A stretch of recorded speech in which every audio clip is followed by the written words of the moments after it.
All right, folks, I'm Dennis Guzik, the old rambling jarhead, and thank you for joining my Be the Ultimate podcast, where it's all about getting great gouge to help you achieve the success that you want in your career. So, what great gouge am I sharing today? I've given this piece of advice for over 25 years. It has proven a key piece of advice for successful career development, if not stellar career development.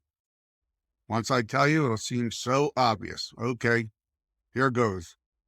Help your boss solve their problems.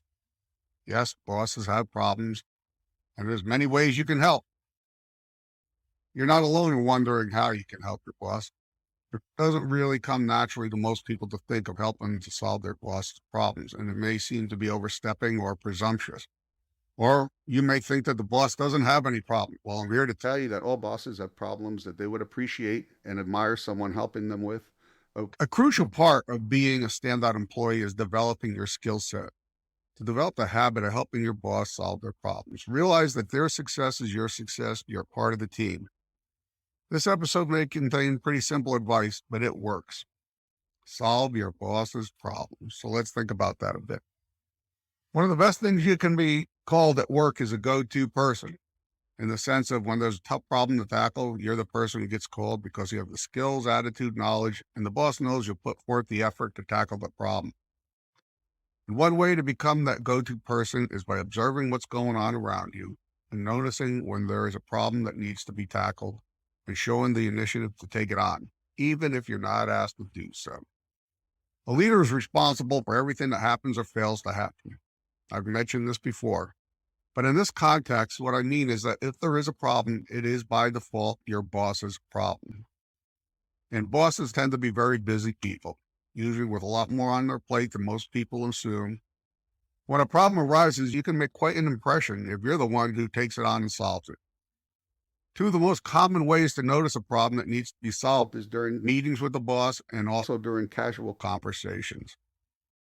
During meetings, especially the usual recurring weekly or bi-weekly staff meetings, the boss may throw something out that he was assigned to do by his boss, or the boss can, just as a way of updating the staff, mention that something has occurred that needs to be taken on.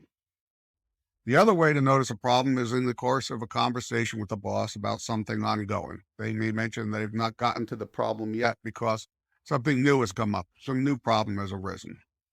So think about this for a second. The boss has said that they can't get to what needs to be done because of some problem that has arisen. What an open door for you. So you've heard the problem. How do you go about taking it on? Well, there are two ways to take on a problem for the boss. The first way is to volunteer. When you hear the problem, ask your boss. Say, hey, boss, can I take a stab at solving that problem for you? The boss sees you in a good light and knows that you are addressing his problem. The best case result of this is that the boss says yes, you take it on, solve it, and you're a hero. As we would say in the Marine Corps, end of text, now copy. That's it. You're taking another step towards becoming a go-to person. But what if you volunteer and the boss says, no, he has someone else in mind to take on this problem, or the boss is going to take it on herself? Well, guess what? Without having to do a thing, you've made a good impression on the boss by your willingness to take on this problem.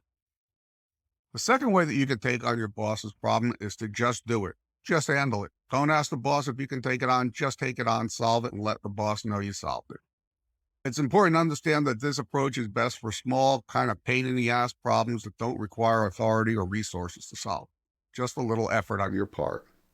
Now, when you go back and tell your boss that the small problem he mentioned in the morning meetings have been taken care of, you will once again rise in stature and take another step towards becoming the go-to person. So, I mentioned a little extra effort. For both approaches to work, you have to put in extra effort. Unless the problem is significant and requires a shift in your work to tackle it, then it's best if you put the extra time in to solve this problem. Why? Because if you stop doing your normal job to focus on this problem, then the boss has a new problem, and that is making up for your lost work. So to have the most impact and make the best impression, take the time, put in the effort, the extra effort, and solve the boss's problem without creating a different problem or creating the impression that you just don't want to do your regular job. Well, enough of that rambling. Here are my 3 takeaways. So number 1 is the most frequent piece of advice that I give people who want to get ahead in their career is to solve your boss's problems.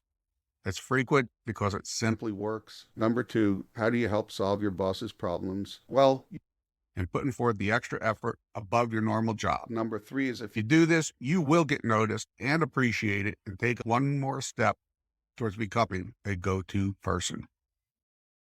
Well, that's about it for this week's Be the Ultimate podcast, the ramblings from this old jarhead. Thank you for listening. If you found it useful, please let me know. Log on at dennisguzik.com. Please tell your friends and look for my podcast. I release a new episode every Tuesday, where I'll offer you some more advice on how you can be the ultimate in your career. Bye.